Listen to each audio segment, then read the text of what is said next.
Buenos días, miren, el día de hoy vamos a hacer un atolito de bombones. Es solamente leche con bombones.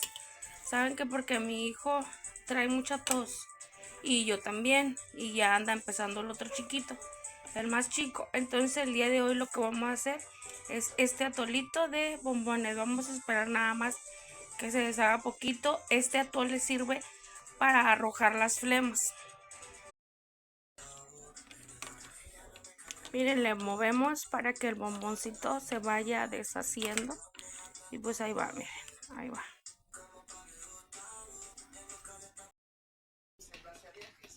Miren, como pueden ver, ya está casi. Miren. Y aparte que sabe bien rico. Y es muy bueno para la tos. De verdad que pruébenlo.